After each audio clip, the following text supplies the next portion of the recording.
Our topic for today is digital leadership and organizational transformation as has been advertised. You will agree with me that for the benefit of or for the want of time, I'm going to go a bit faster so that we can make up the time and then have more discussions at the tail end of the presentation. The approach will be I'll finish the presentation and then we'll take the questions and answer suggestions at the end of the presentation. You will agree with me that come each day somewhere on the continent of Africa or the general globe as we speak, the life of a gazelle is defined largely by recognizing one fact that it must outrun the fastest lion or it will become a meal for the day. Likewise, the lion knows very well that if he doesn't outrun the fastest gazelle, it will perish. This gazelle and the lion routine survival phenomenon is very, very much applicable to our world of business, our world of public service, our world of, if you like, non-governmental agencies, our very survival, or for us to thrive, we need to be ahead of the game. As said by the CEO in his introductory remarks, he mentioned that times where in the past where we had typewriters and all that, we have metamorphosed from all those, phases of life, corporate life to a current state. Now, when you see the global space today, somewhere starting from 2008, where we have the financial, crisis, COVID came in, COVID-19 pandemic, rapid technological changes, the Ukraine, and currently the US, Israel, Iran war is continuously changing the face of business or corporate life. And it is for that reason that we have come to appreciate that AI-powered Internet of Things, social media, the vibrancy of it, and all that is something happens today, is on the net, access to information, access to business position, business performance, everything is out there. And so leaders of businesses cannot afford to stay aloof and, just watch the space.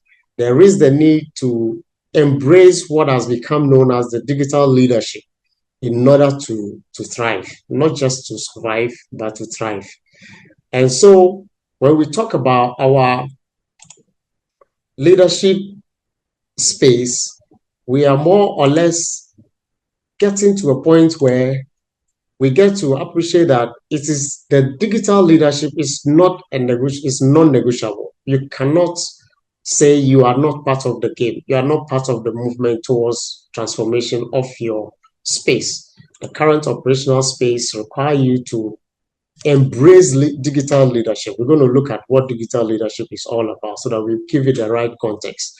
So my objective for this presentation is to kind of, first of all, mirror the nature of the current global operational environment and then project the key tenets, including the roles that leaders need to play by way of digital leadership and to arrive at organizational transformation so that we can set the stage for a longer conversation or deliberation on how our leadership skills can be, improved in order to transform our organization.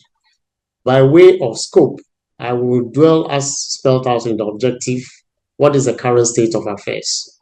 What is the world we are in, the operational environment? What is defining that environment?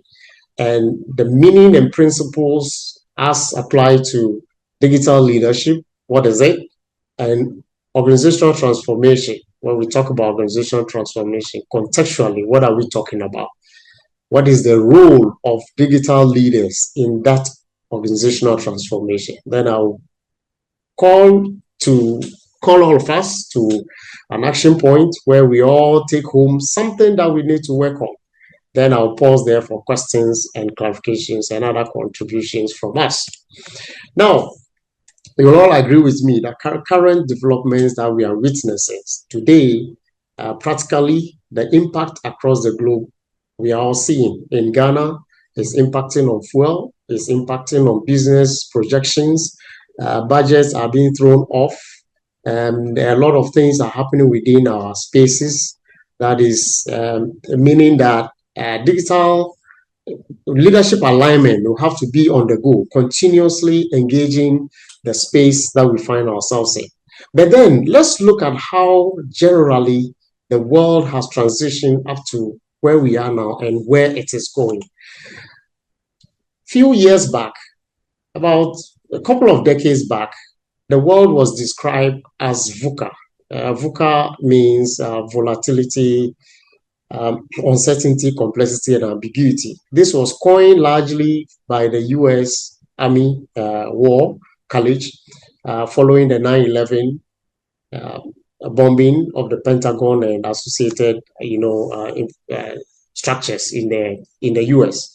because they were trying to appreciate what is happening within the security space, that now the security space or the operational space has become so volatile. So that's how they coin it. Other scholars continue to describe that space as tuna, where they say the world space, the business space has become turbulent, uncertain, and novel. New things are coming up every day. We wake up to new things. And then ambiguity where it is difficult to pin or pinpoint a particular understanding of what is happening. And some other scholars also describe it as bunny, where you say it's brittle. It appears to be real, but not real. So what your projections are may not necessarily be right. So it means continuous monitoring becomes key. And in that environment, or in this environment, as described by the proponent of Bunny, said it's creating anxiety day in, day out. There is anxiousness. There's anxiety among, everyone across the globe. What is the next thing that is happening? And the occurrences are not in any order. They are non-linear, to the extent that you cannot predict exactly what is likely to happen next without continuously keeping your eyes on the ball. And incomprehensible, that is the I, meaning that understanding is, kind of plagued somehow. But within the digital space itself, as applies to organizations, scholars and industry experts describe it currently as flux. Flux in the sense that it is fast moving, accelerating, and continuously at a continuous rate that is exponential. So change is constant, and that constant change is more rapid than we can think of. And it is liquid because it is so flexible, boundaryless, and adaptive systems will have to be looked at. Different things are coming up every day. For example, in our world today, as the CEO mentioned, the phones we used to have, now with a touch of your phone in your hand, you can transact business anywhere you are. That is the kind of world we are. Hitherto, you have to get to the office before you can sign a check, before you can give authorization to any business activity. But wherever you are, whether even you are in flight, you can still have your business, moving on. And it's uncharted because it's unknown, novel. Look at artificial intelligence, the wonders that AI is doing in our businesses. That is the world we are in. And I know all of us are very much aware of these things already, but just to recap our minds, or kind of remind all of us about the world we are in. There's no playbook to the game. You don't have a blueprint to work with because new things are coming up every day. If you don't keep your eyes on the ball and continuously monitor the space, your strategic plans become obsolete in no time. They are rendered useless in no time. Then experimental. What it means is that the occurrences require some, novel ideas, innovation for you to keep your operations running. Innovation is key, and so competencies will have to be developed for you to function within the current environment, especially the environment that is digitally driven. We cannot afford to do that. Now, these things are not surprising. Jacob Morgan, in one of these leadership scholars called Jacob Morgan, he predicted in February 2020 that there are 6 trends that will shape the world by 2020, 2030. That is the leadership space. And AI and other technologies is also one. And the pace of change, it predicted a new talent landscape.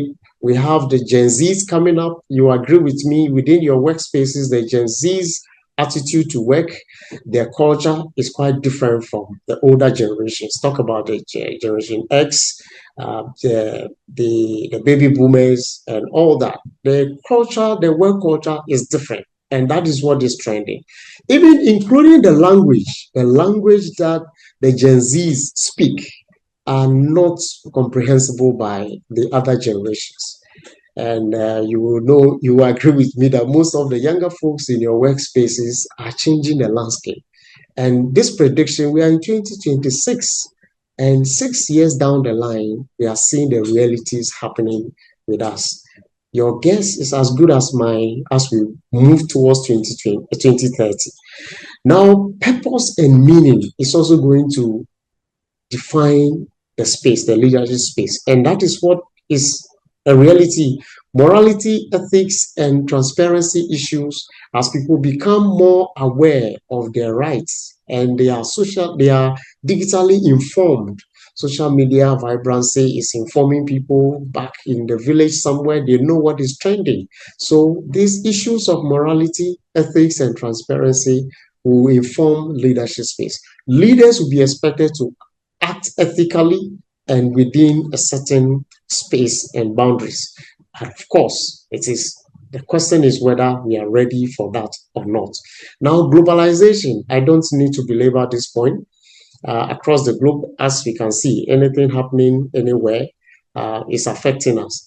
Countries and businesses are tempted to, as a friend of mine calls it, deglobalize by acting locally to cushion the safety or the security of their operations. But then we are in a global space. Globalization will continue to impact on us. What are you as a leader within the space doing to make sure you survive or you thrive? These are the things. Now, if that is the global operational space that we have, digitally speaking, or in the flux world where things are fast, liquid because flexibility that requires you to adapt, uncharted, asking you or requiring you to be innovative. The question I want to ask you is, what are you doing within the space? What is your leadership style? What are you doing to embrace technology? Yes, you might have put certain things, systems in place, but are you a digital leader? By that, we come to the issue of digital leadership. What do we mean contextually? What are we talking about? In the flux environment, the digital leadership becomes a strategic approach to leading your teams or your organization. It's about leveraging digital technologies to drive the success of your organization. It's also about integrating digital strategies into your leadership engagements or undertakings. Without that, you will be acting with the old knowledge that you have. What is your own knowledge within the digital space? As you leverage technology to foster and drive innovation and efficiency, you are navigating the complexities of the flux landscape. And by so doing, you are being a digital leader. That is the contextual, initial contextual meaning of the digital leadership. Then it is not applicable only to the tech industry.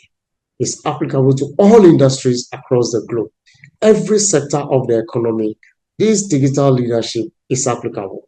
Now, if we take the service industry, you take the manufacturing industry, you take the governance space, all this digital leadership that we're talking about, they are applicable. Applicable in the sense that the service industry today, you and I know, you can sit in the comforts of your office and order anything and it will be delivered onto you. It is because somebody somewhere has embraced digital systems or leveraging on technology to drive business efficiency? What is your own state within your environment or your organization? The digital leadership is not just a cliche. It is now the differentiator between thriving and merely surviving. If you want your business to just survive business as usual, then you may want to remain where you are. But with digital leadership, you want to thrive so that you can, match up and be aligned with the today's fast-paced and digital-driven flex operational environment. Now, what are the critical principles underpinning this? In order not to make it, sound theoretical in your mind, let me just ask that, what is the decision, what is the approach, what factors do you consider in your decision making? Your decision making as applicable to digital leadership, must hinge on one critical thing: data, analytical data. What is your dashboard saying? Do you have a dashboard? Do you have data-driven approach to decision making? If you do, then you are talking about you operating within a digital leadership space, or you are matching up to the flux of operational environment that we're talking about. Dexterity or dexterity, as depending on where you're coming from, is also a key thing to, your flexibility in embracing new things, your open-mindedness to embrace new ideas, your open-mindedness to harness the technological, savviness of the younger generation to drive your business is a principle that you as a digital leader must embrace. Then genuinity, authenticity. Are you yourself? Authenticity is also a key factor when it comes to digital leadership. What is your own state of affairs when it comes to digital knowledge? Are you a digital savvy, and how open-minded are you to learn? Do you admit your own shortcomings and willing to embrace the technological advances that have been made within the space and the new things that are coming up? Today, you give your phone to your younger child, the things they can do with that phone will amaze you. It's so amazing how they have embraced so much within the space. Then building an ecosystem within your space is also a principle. Now, quickly, when we look at those 4 principles that we spoke about, it's about visionary thinking, it's about adaptability, it's about promoting innovation, data-driven decision-making, and customer-centric. How are you tapping into the technological space to satisfy the customer, to make the customer happy, to also collaboration across? Which spaces are you utilizing? How are you tapping into the tech space to collaborate with either competitors or even collaborate with other businesses in your industry to thrive? Then, what culture are you promoting within your organization? Is it a learning organization? A learning organization ensures that continuous learning is what is the case. Lessons are learned after every action or activity and implemented so that the organization keeps growing. Now, digital leaders have character and competency. What is your character? Integrity, your intent are the key things. Honesty, congruence, humility, and courage. Do you have the courage to effect change within your space? And how do you effect that change? We'll look at that space soon. What is your motive? What is the agenda? What is the behavior? These are all part of character. What is in your character as a digital leader? Now, competency has to do with capability. Do you have the capability, technology, or digital literacy? What is your own state? Now, which results are you, or have you generated over the period? Now, the talents within how are you developing those talents? Attitudes, skills, knowledge, and the style of leadership. Are you adaptable? Are you open-minded? Now, what results from the past is informing your present towards the future. They are all part of the digital leadership mindset that we need to have. Why it is important, I don't need to belabor it, is because we want to navigate around the digital transformation so as to transform our businesses. The operational space is changing. It will help us, if we are digital leaders, it will help us to manage or efficiently manage our operations and customer expectations. We will also remain competitive. Now, there is this thought about not just being competitive, but also being adaptive, because remaining just ahead of competition may not necessarily be enough. You have to be adaptable.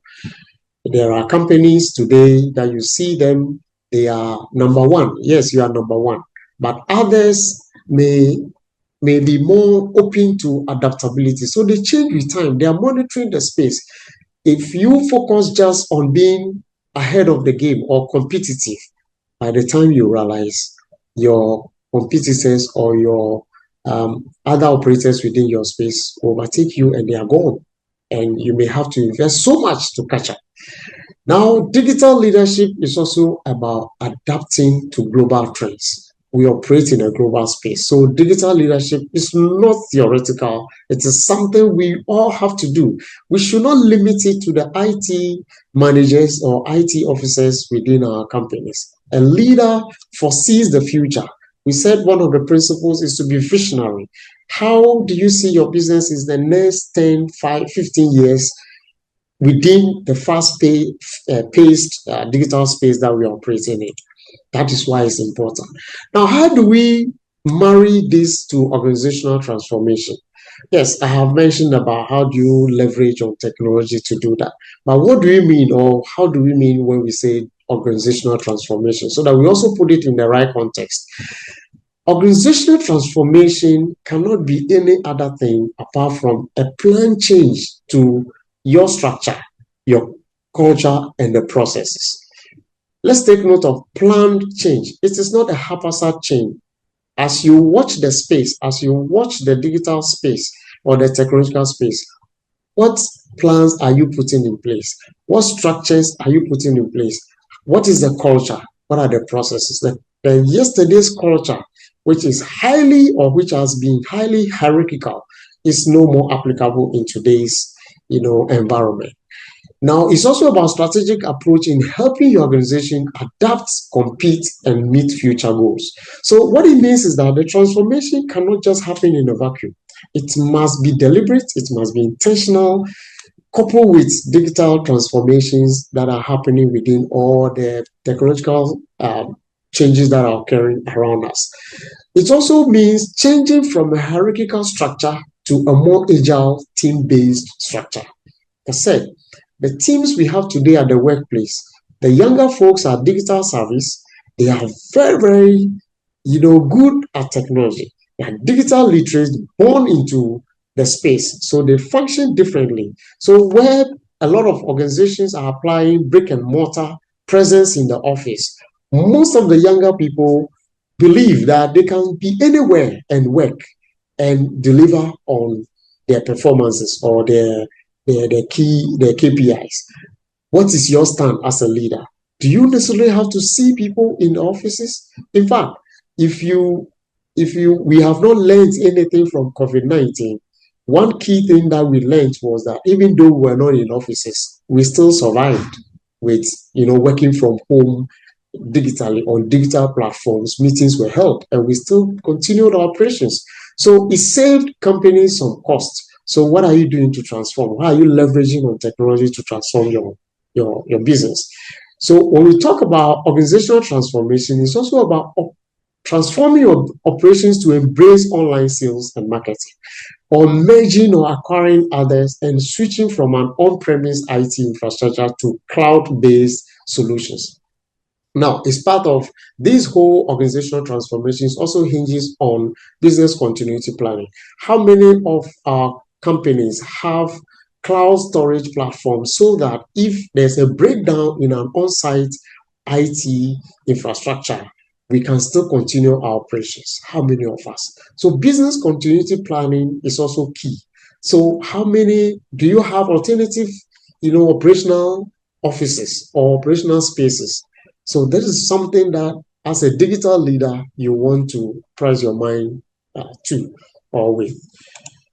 Now, the role is that you need to have insights, you need to have vision, you need to carry out some prototyping and also scaling. But generally speaking, we are talking about digital leaders need to drive innovation in order to achieve organizational transformation. You must also promote digital literacy. Your organizational adaptability and competitiveness in the digital space is also key to your roles that you play on daily basis. You must provide strategic vision and agility. Now, there's this whole cliche within our spaces where we just say, what is the vision of the company? Yes, it is static, it is stated, clearly printed and seen on the walls and in our books and all that. But how is that vision aligned with the transformation that we are seeing within the space? So the old books taught us that a vision is a long-term plan. But when you juxtapose it on today's, operational space, you realize that there's a need to keep going back to that vision in order to align it with the current occurrences. It may be that what you envision to be in the next whatever is not applicable anymore. And the worst case is that most of our people do not even understand the vision of the company. There's a disjoint between the vision and operational activities. Now, digital leadership also requires to focus on data-driven decision making. It's no longer based on past experiences or the whims and caprices of an individual or the leader, the CEO. You have to ask yourself one critical question. What has informed our performance over the years or over the months or over the weeks? Constantly, businesses or organizations will need to have records, dashboards that inform their decisions. And I call it business intelligence adaptability. You have to be ahead of the game. What intelligence are you gathering? And aligning it and interpreting it with what has transpired over a period of time. That will inform the next line of decision you take, but not based on this is what I feel must be done. In my experience, no. Within the space, because things are changing so fast, you must have teams that are monitoring the space across board in order to ensure that your decisions are based on data. Data analytics is what is informing the game now. So if you want to be seen as a digital leader that will eventually or who will eventually transform your organization, you must embrace data analytics so that your decisions can be, evidence-based, not just anything. Now, digital leadership role requires you to be a future seeker. You must be ready to shape your business, not just as you met it. How are you shaping it? How are you using the technological space to reshape your business? What are you using that space to champion your customer experience? What ecosystem are you building? Organizational transformation, what are you doing? Innovation accelerator. In your own space, even as the leader in your unique space, your organization, that small department, that unit, what innovation are you bringing on board? Is there a way that work efficiency can be promoted by people necessarily not sitting in office or working, but still deliver? What innovations are you bringing? Which talents are you building? Which talents are you discovering within the space so that you can equip people with the right talents to drive the change you want to see or to kind of be the catalyst in changing your culture? What engagements are you also bringing across? So, in effect, if you want to be a digital leader, you must provide that direction. You must be aligned with the current trends and you must show commitment by living or demonstrating it in your daily activities. What further explanation is that you must anticipate the future. We must all develop digital strategy for our businesses. Not many businesses in Ghana have digital strategy. There must be deliberate, intentional effort to, if you don't have the IT staff or the expert to guide you, seek for one and have a digital strategy. Your social media, what is the strategy in engaging the social media? Your website, what is it that you seek to achieve with your website? In other using other technologies or leveraging on other technologies, what are you seeking to achieve? You must also drive digital transformation. What is the system at play now? And data-driven decision making. Are you leveraging on data insights? Are you managing data and using analytics?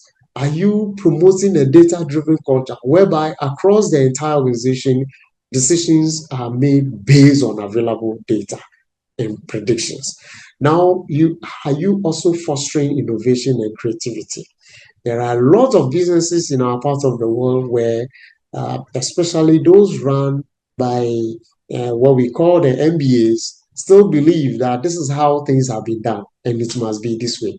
Let's get up, utilize the opportunity to, harness the talent of the younger people to promote innovation and creativity in our workplaces. Digital literacy is key to our success. Now, I don't want to belabor this point. Agility and adaptability, they are key to responding to the changes we experience every day. We must be flexible, we must prioritize speed and efficiency. Cyber security awareness is another layer that can turn down our business or run down our businesses in no time. So, as a digital leader, are you prioritizing security? Are you staying informed? Are you building a security culture within your organization?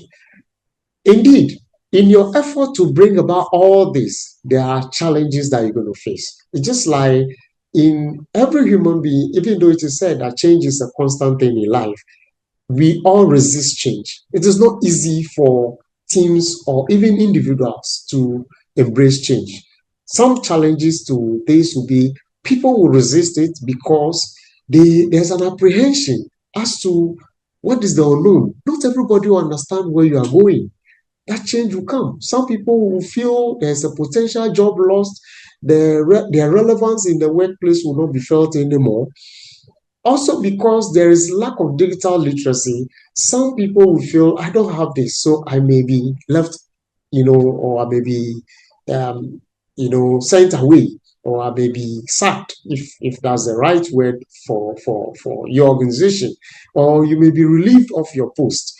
Now, other people, because of lack of knowledge about where the business is going, some leaders want to effect change, transform the business without engaging. So siloed units can come up because they don't know, they don't want to collaborate with other people, they don't want to work with other guys or the IT. So there's this disjointed digital transformation effort.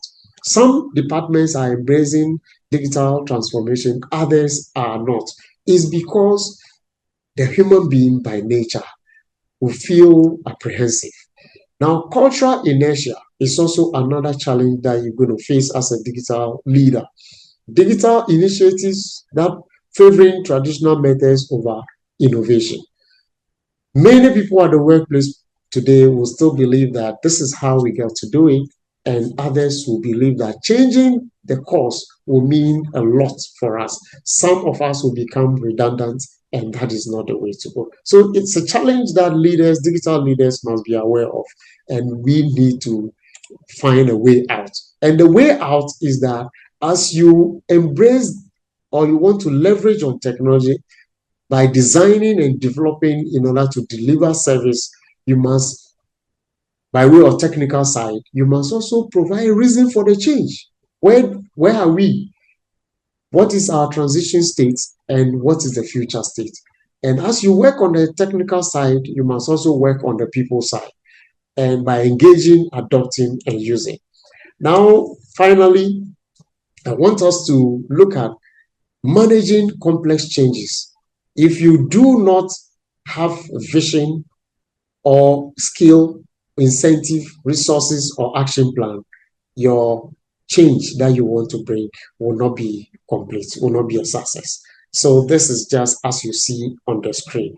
In all this, what makes your plan perfect or your change successful will be there must be a vision, there must be skill sets available, there must be incentives provided, and resources available, and then the action plan, which needs to be tracked.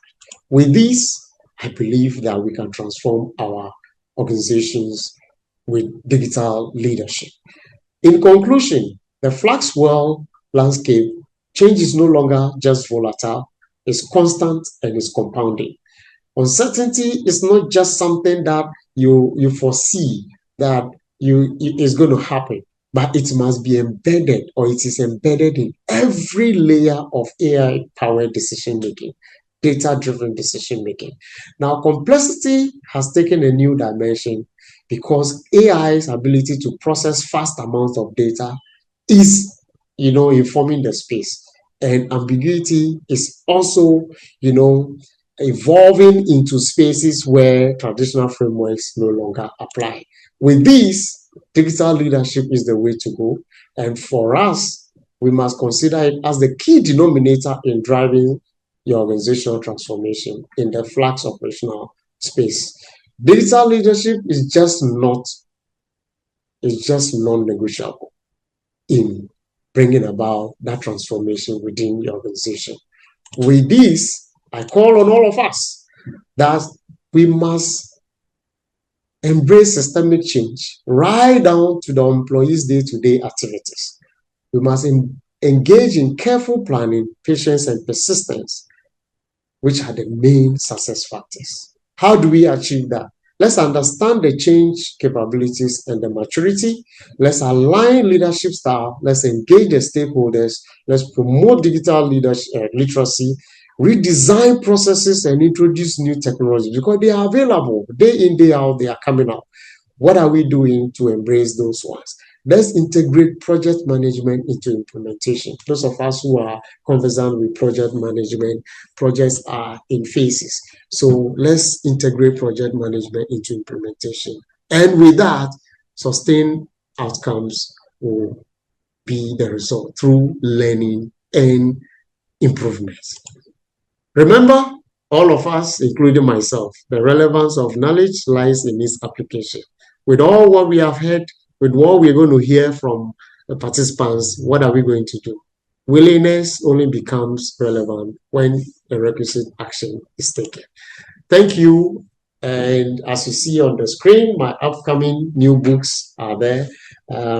This is already in the market. That is the corporate strategy, the VUCA world, and the future of corporate strategy and leadership. The new ones are coming up. Those who are interested can get in touch with the IoD, and copies will be made available as when they come out. Thank you very much, and may God bless our country, Ghana, and bless us all. Thank you. Any questions?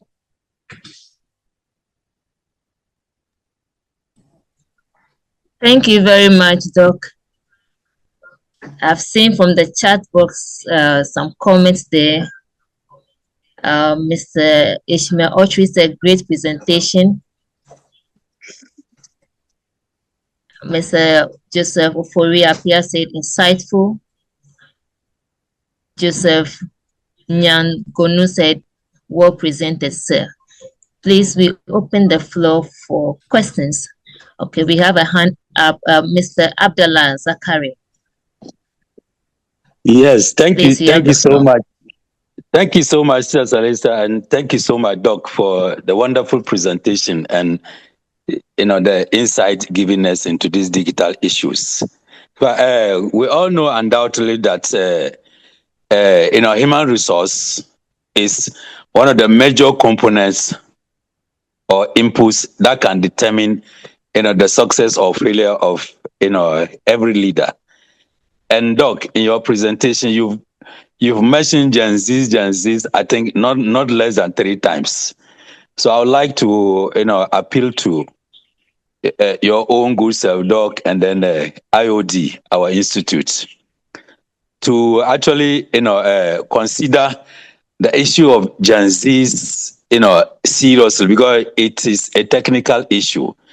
So that if IoD can actually organize a comprehensive webinar or discussion on the management of Gen Zs, I think it will help a lot, or and treat all of us also in our own ways to deep further into how to manage this generation Z in our various organizations. Thank you so much. Thank you I so have a much, question. Mr. Yes, madam. Good Madam afternoon, Klenam. yes. Good afternoon, everyone, and thank you, Doc, for that stimulating presentation. I want to find out from you, what about if you are the product or the services? What advice do you have for us?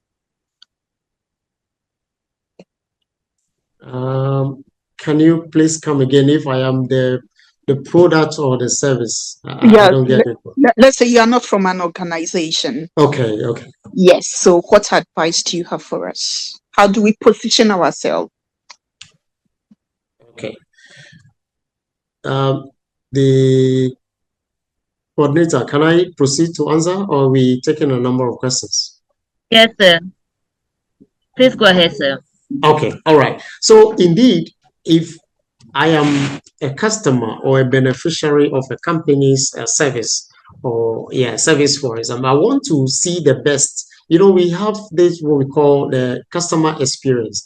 That experience is what will keep me coming back. For example, if a company or an organization has a platform, a digital platform where services are rendered, my experience on that platform should be such a way that I will want to go back. It should satisfy me. Okay, It should Doc, meet my please, sorry for expectations. Yeah. cutting you, Doc. Okay. Sorry for cutting you. I am talking in, we have organizations and we have individuals who also provide services and all that. So I'm Okay. talking about, how do an individual, maybe you are a consultant, as you do not belong to any organization, how Okay. do we Okay. position ourselves to be relevant, to continue to be relevant in this dispensation? All right. So as a consultant like myself, I should not only be interested in physical delivery of my services. I should also be able to leverage on technology to provide those services. Today, I am in Ghana. I talk to people in Kenya and other places, still delivering my, services.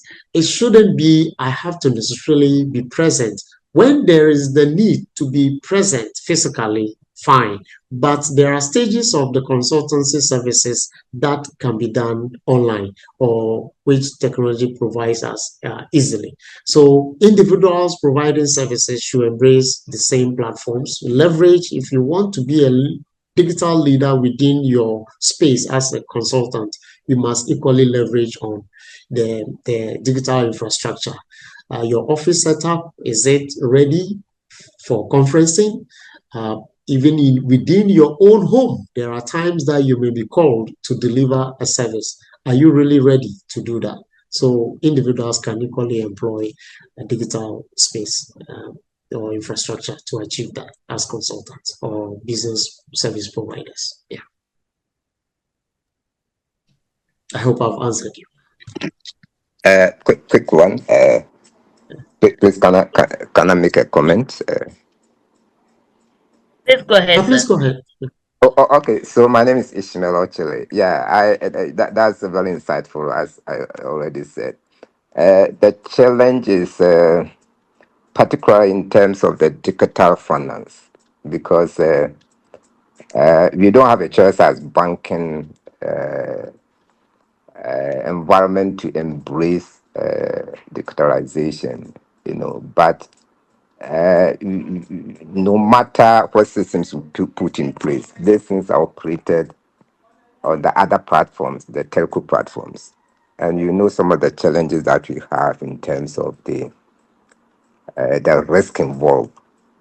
The question is whether, in terms of digital finance, whether Ghana is ready so far as the institutions are concerned, we are rushing to embrace, but whether the environment is ready, whether the telcos, in view of some of the challenges that we are having, is ready to accept this kind of digital, driven strategies. So I want your comment on that. All right. Thank you. I believe you and I recognize the fact that we have come a long way. Gone were the days that certain things couldn't have been done easily. As the CEO mentioned, you have the analog platforms. We move gradually to now we have intelligent platforms and all that. And then now, Ghana as a country, you will also agree with me that over time, the infrastructure is an ongoing project.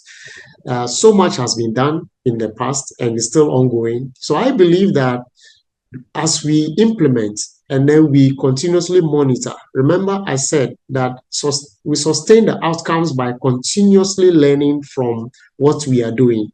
So even in the past 5 years, a lot has happened within the tech space. Regulation, legal framework has come in, cybersecurity has been improved, monitoring has been improved.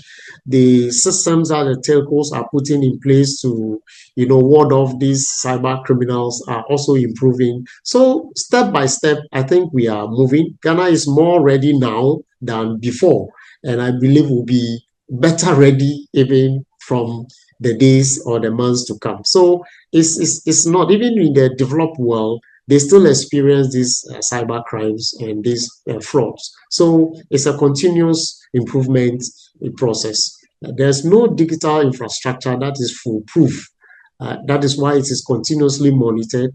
And then there are even what they call the ethical hackers, so that they are able to even get to improve on the system as so to make it better. So I think we are in there, and with continuous monitoring, it will be better than we see today. Thank you. Thank you so much, Doc. I see in the comments, sorry, Celestial, I think with a quick comments on the Gen Z's engagement. What I can only say, not to speak on behalf of the IoD, the CEO, but is to say that all of us as leaders in our organizations should first of all recognize the input, the great inputs we can get from the Gen Zs. We need to get to understand where they are coming from, their background, their experiences, their approach to doing things. Then we can harness their potentials very well. That's a quick comment from me. Thank you. Thank you so much, Doc. So we take one question from the chat box, then one question from the hand raised from Mr. Osman. Then we'll draw the curtain because it's past time. So the question for Madam Laurentia is, please, in the manufacturing sector, where we need the physical presence of individuals to operate and supervise activities, how do we apply the digital leadership on the production floor? All right, thank you very much. I have worked in the manufacturing sector, and I appreciate the physical presence. But even with that, there are digital platforms or infrastructure that can also equally be remotely, implemented.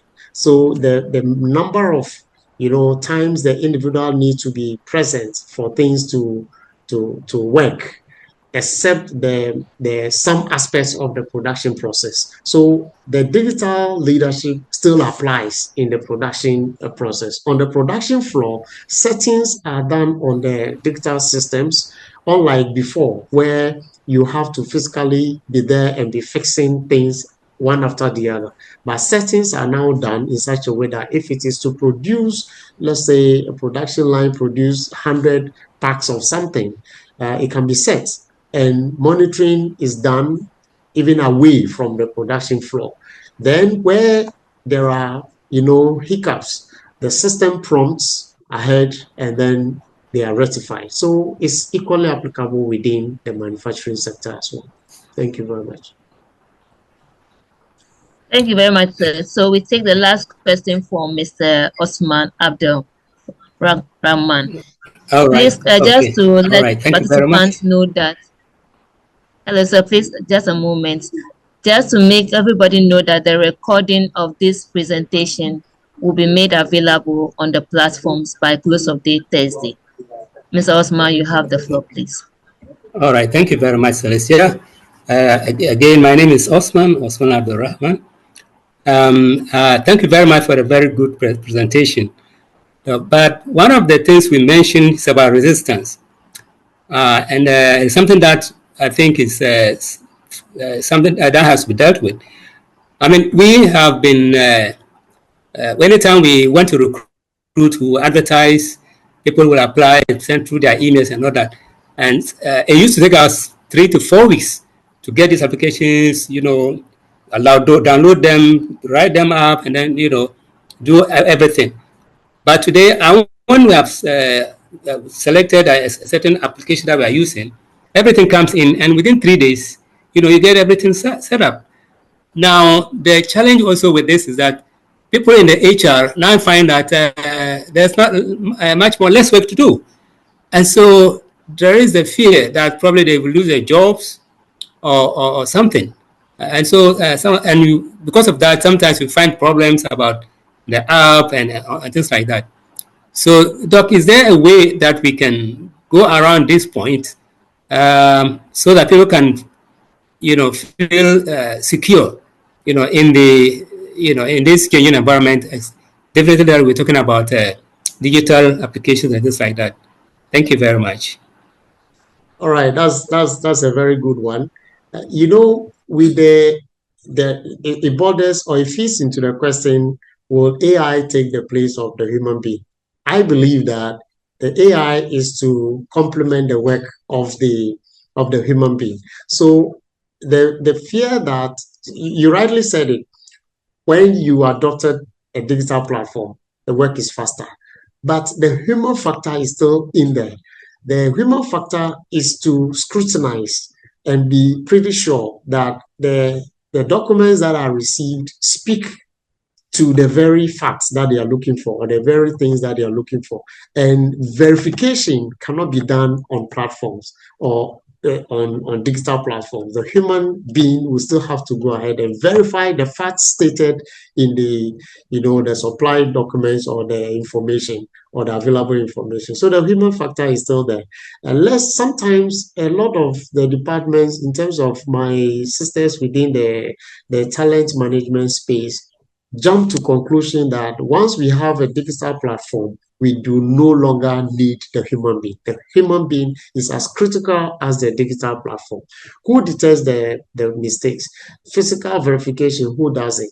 So the digital platforms are not to take over, in my humble view, are not to take over from the human beings, but it's to complement the effort. Yes, it may reduce the volume of work of the human element, but it is not to take it away totally. Thank you very much. I'm honored to be the speaker for this auspicious occasion. Thank you very much. Thank you very much, Doc. And at this point, we want to welcome Dr. Brema to give us the closing remarks for this session. Doc, please, you have the floor. Thank you so much, Celestial, Director, Head of Operations. Doc, for me, is basically to say a big thank you. The comments on the chat box speaks volumes, and it's all full of commendations. I just want to make a couple of comments as part of my closing remarks. And the first one basically has to do with harnessing the talents of the younger people. Just like the likes of Olivetti and the BlackBerry went to sleep and therefore were swept away by the tsunami of change. I think as far as harnessing the talents of the youth is concerned, we have no choice. And I believe in every single house, if you have children, one of the main challenges that you have and you keep fighting every day is to keep the children away from the intelligence systems. I mean, the phones. So if we decide not to harness them, they will harness themselves. And I think we need to be absolutely clear about that.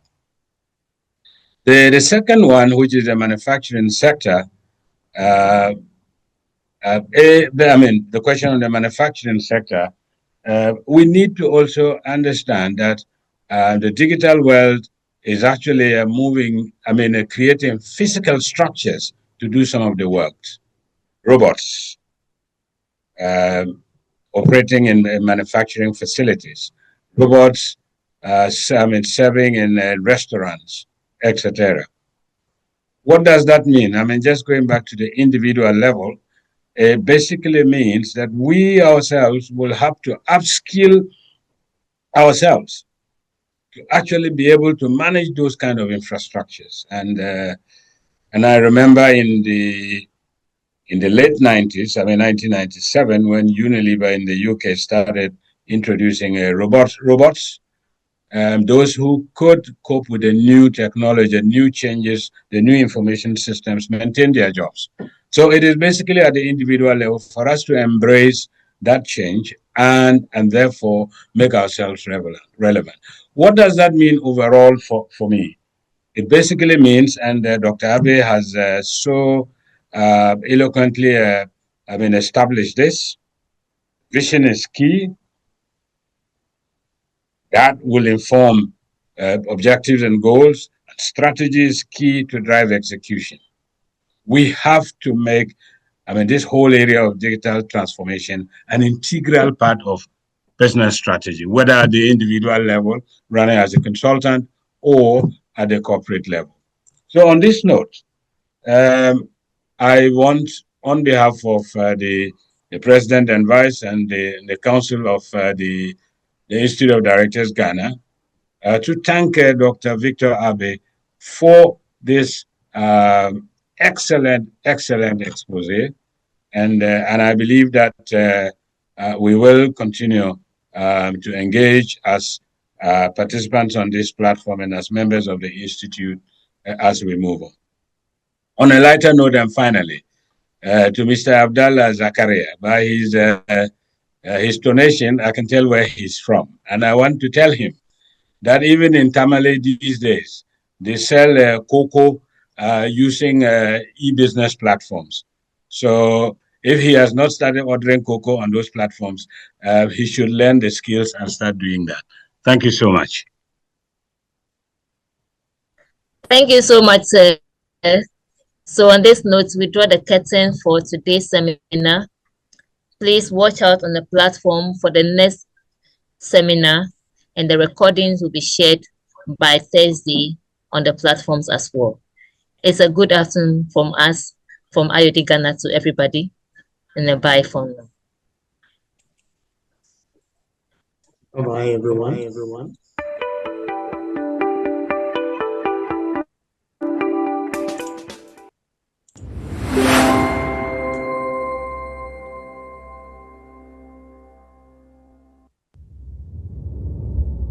Environment and sanitation. This is the largest group, which covers over 60% of the Jospon Group operations, with businesses in the circular economy space comprising of waste management in terms of public cleansing, residential waste collection, treatment and processing of liquid waste, solid waste, and medical waste. The cluster also includes major companies that also undertake recycling of plastic and organic waste, being the largest producer of organic compost fertilizer in Ghana. It holds the most individual subsidiaries and the highest percentage profit contribution to the group, starring the biggest waste management company in West Africa, Zoom Lion Ghana Limited.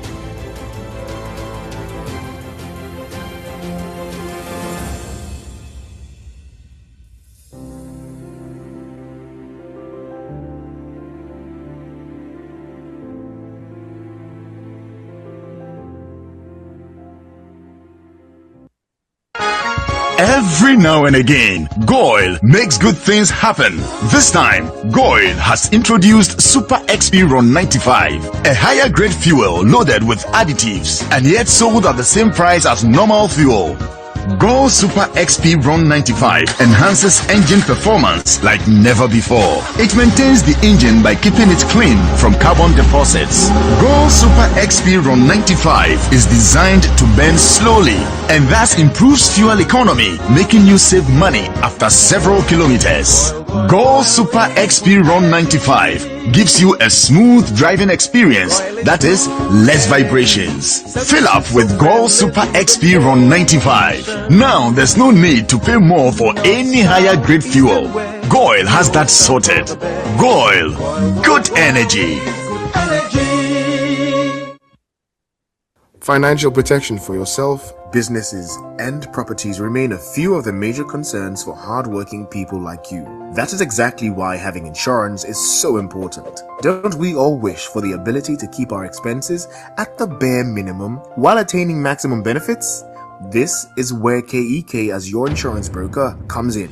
Unfortunately, there is a common misconception that hiring a broker will drive up your insurance costs. This is just a myth. Let's debunk some of these insurance myths, shall we? 1. You have to pay insurance brokers for their services. That's not true. You do not have to pay any special fees when you use KEK as your insurance broker. Broker fees are fixed in premium quotations, and this is the way it is done all over the world. In fact, we rather work to reduce the premiums you have to pay due to our world-class negotiation skills. 2. You can do a better job managing your insurance. We at KEK Insurance Brokers are specialists who have in-depth understanding of the insurance market. We are experts in the insurance business, and we pass on this extensive knowledge and expertise to the client through competitive pricing, claims management, and the general administration of policies. So get insured today. Let KEK be the one to help you. You can reach us via social media handles or visit our offices at KEK Insurance Broking House, number 40/41